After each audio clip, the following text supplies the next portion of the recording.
नमस्कार दोस्तों, मैं विकी सर आपके अपने YouTube channel qualify with Vicky sir में आपका स्वागत करता हूं। दोस्तों आज मैं जो है समास पार्ट 2 का लेके आया हूं। इसके पहले मैं समास पार्ट 1 आपको दिए था, जिसमें मैंने अव्ययी भाव समास, द्विग समास, कर्मधारय के समास के बारे में अच्छे से अध्ययन कराया था, ट्रिकी के साथ कराया था, कैसे आपको पहचानना है, कैसे देखते ही आपको आंसर लगा देना है। मैंने ये तरीके बताया था। जैसे अव्ययी भाव समास किसे कहते हैं दोस्तों? जिस समास का पहला पद अव्यय हो, उत्तर पद प्रधान हो, उसे हम अव्ययी भाव समास कहते हैं। अव्यय क्या मतलब क्या होता है कि कुछ शब्दों से शुरुआत होती है, ठीक है। जैसे बेनिया प्रथास, मैंने एक ट्रिक बताया था। बे कामा नी कामा आ कामा यथा कामा प्र कामा हर कामा सम कच्छ, ठीक है, कामा हर, ठीक है, कामा भर। ऐसे अगर शब्द आ जाए समझ लीजिए दोस्तों अव्ययी भाव समास है, ठीक है। फिर मैंने बताया था जिस समास का पहला पद संख्यावाचक हो, संख्या से शुरुआत करे, दूसरा पद प्रधान हो, उसे हम द्विगु समास कहते हैं, ठीक है दोस्तों। लेकिन ध्यान दीजिए संख्या किसी भगवान या तीसरे व्यक्ति के नाम के ऊपर ना हो।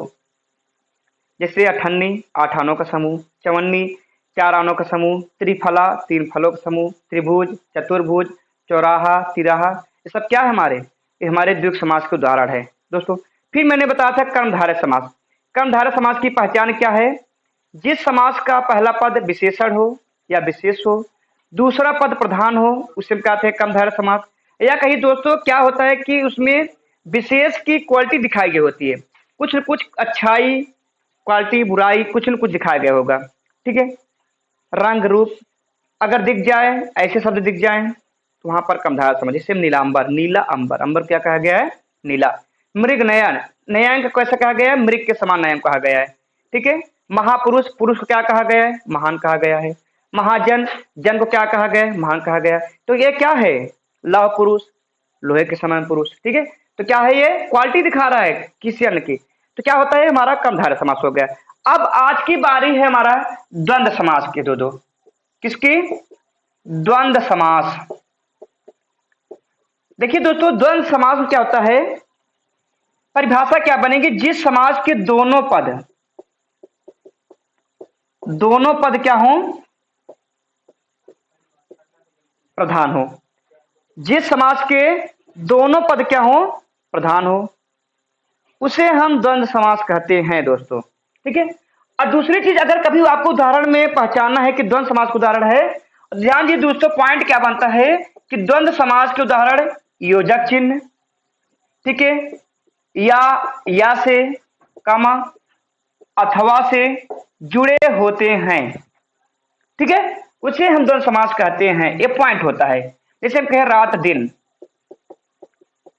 ठीक है, या कहिए एक दूसरे के विपरीत शब्द होते हैं द्वंद्व समास में। जैसे रात दिन, माता पिता, भाई बहन, लव कुश, पाप पुण्य, रुपया पैसा, ठीक है, ये सब क्या है हमारे? ये सब द्वंद्व समास के उदाहरण है दोस्तों, ठीक है। अब द्वंद्व समास के कितने भेद हैं तो जान लीजिए द्वंद्व समास के 3 भेद हैं दोस्तों। कितने? द्वंद्व समास के 3 भेद हैं। समाहार द्वंद्व,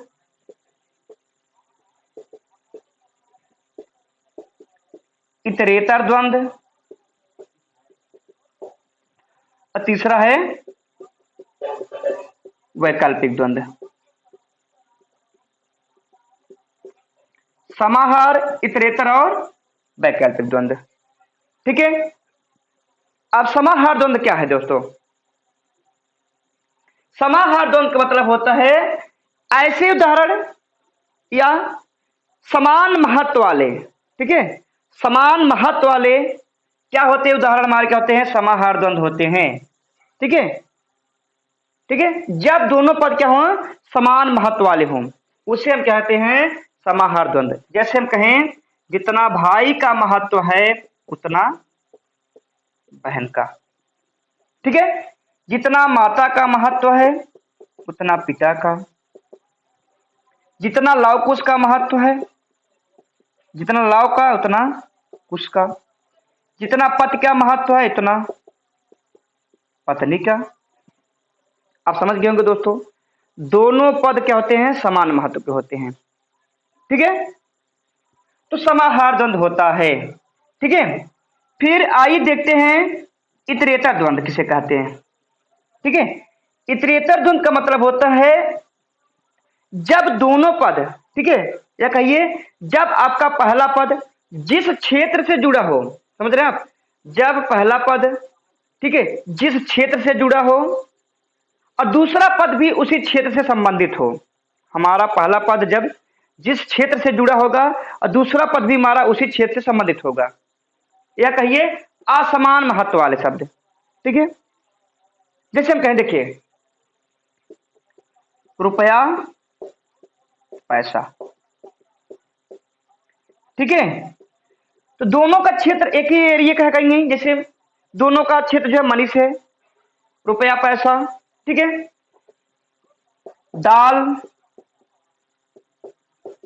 चावल, दोनों का क्षेत्र किसके है, भोजन से संबंधित है। ठीक है, जैसे देखिए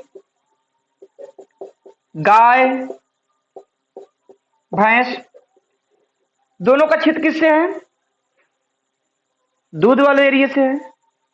ठीक है, तो क्या होता है, तो ऐसे उदाहरण, ठीक है, जिसका पहला पद जिस क्षेत्र से संबंधित हो, दूसरा पद भी उसी क्षेत्र से संबंधित हो, उसे कहते हैं हम इतरेतर द्वंद्व कहते हैं। ठीक है, आइए देखते हैं वैकल्पिक द्वंद्व। ठीक है, वैकल्पिक द्वंद्व का मतलब होता है, ठीक है, जब दोनों पद, ठीक है, जब दोनों पद एक दूसरे के विपरीत हो, जब दोनों पद एक दूसरे के विपरीत हो, हमारा क्या कहलाता है, वैकल्पिक द्वंद्व कहलाता है। जैसे हम कहेंगे लाभ हानि, पाप पुण्य, भला बुरा, ऊंचा नीचा। मुझे उम्मीद है दोस्तों आपको समझ में आ गया होगा।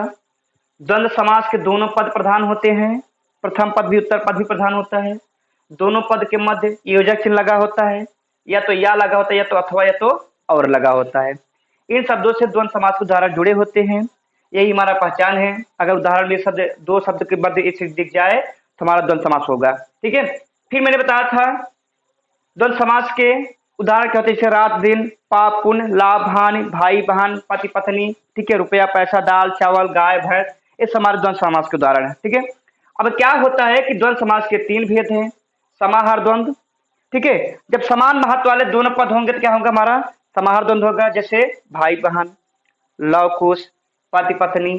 ठीक है, जब असमान महत्व वाले होंगे, या कहिए जिस क्षेत्र का पहला पद होगा उसी क्षेत्र का दूसरा पद भी होगा, उसे क्या कहते हैं, हम इतरेतर द्वंद्व कहते हैं। ठीक है, जैसे हम कहेंगे उदाहरण, जैसे आपका रुपया पैसा, दाल चावल, गाय भैंस, ये क्या है, हमारे इतरेतर द्वंद्व है। जिस क्षेत्र से पहला पद है उसी क्षेत्र से हमारा दूसरा पद भी है। फिर देखिए तीसरा वैकल्पिक द्वंद्व है। ठीक है, एक दूसरे के विपरीत शब्द, अगर लाभ होगा तो हानि भी होगा, पाप है तो पुण्य भी होगा, भला है तो बुरा है, ऊंचा है नीचा है। दोस्तों मुझे उम्मीद है कि आपको द्वंद्व समास बहुत अच्छे समझ में आ गया होगा। ठीक है दोस्तों, आज के लिए इतना ही। हम कल की क्लास में आपको लाएंगे जो है बहुब्रीहि समास। और बहुब्रीहि समास को अगर अच्छा लगा हो क्लास दोस्तों, तो क्लास को शेयर करिए, सब्सक्राइब करिए, अधिक से अधिक तक लोगों तक उसको पहुंचाइए। ठीक है दोस्तों, आज के लिए धन्यवाद।